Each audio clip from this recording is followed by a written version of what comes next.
De quoi on parle aujourd'hui? Alors, on va parler d'une phrase que les parents disent souvent aux enfants, c'est « dépêche-toi ». Alors, mon propos, c'est pas... Je le dis beaucoup à mes chroniqueurs aussi. Hein. Ouais.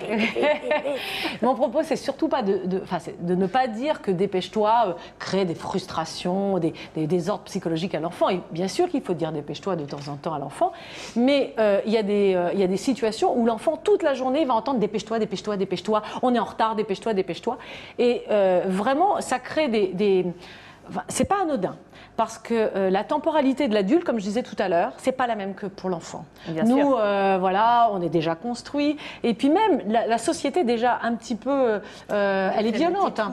Ouais, tout va trop vite aussi pour nous. Oui, puis avec les rythmes scolaires, maintenant il y a plein de choses qui changent là. Absolument, c'est pas le sujet. Mais, mais non, mais ça c'est vrai. Les professeurs disent souvent, on doit dire aux enfants dépêchez-vous. Oui, c'est vrai. Il y a que ces 45 minutes, il faut que ça rentre, et donc c'est vrai que l'enfant va entendre toute la journée dépêche-toi, dépêche-toi, dépêche-toi.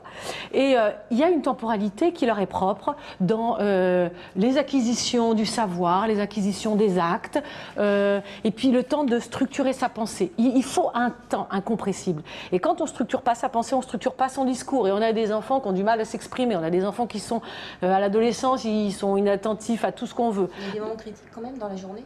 Oui, alors oui, le matin, dépêche-toi, dépêche-toi, dépêche-toi. Ça le matin? Oui, on peut. Je suis en train de se demander si elle a brisé son enfant qui va avoir 3 mois de psychothérapie.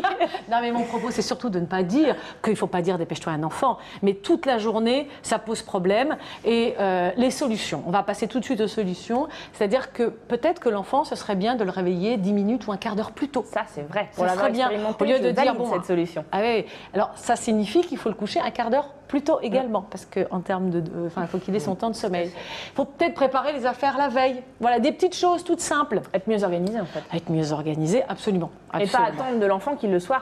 Oui, et puis... c'est comme ça qu'on le structure, je pense d'ailleurs. Hein. Oui, mais on peut lui dire, mais on va anticiper des choses. Et si on dit de temps en temps à son enfant, dépêche-toi, c'est pas grave, mais il faut savoir dire, prends ton temps.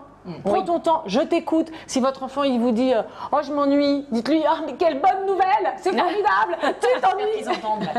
Non mais voilà, il faut prendre le temps aussi de dire à son enfant écoute, je t'écoute, prends ton temps, vas-y. Et j'ai toute la journée pour t'écouter et prends ton temps. Ça, mais parfois, on a peut-être aussi envie de les occuper. Enfin, je sais qu'en tant que maman, on a souvent tiens, le mercredi, si on lui faisait faire ci, ça, ça. En fait, il ne faut pas trop surcharger les journées. C'est tout à fait juste ce que vous dites, parce qu'on a envie, en effet, d'apporter du sport, d'apporter de l'art, d'apporter de la musique.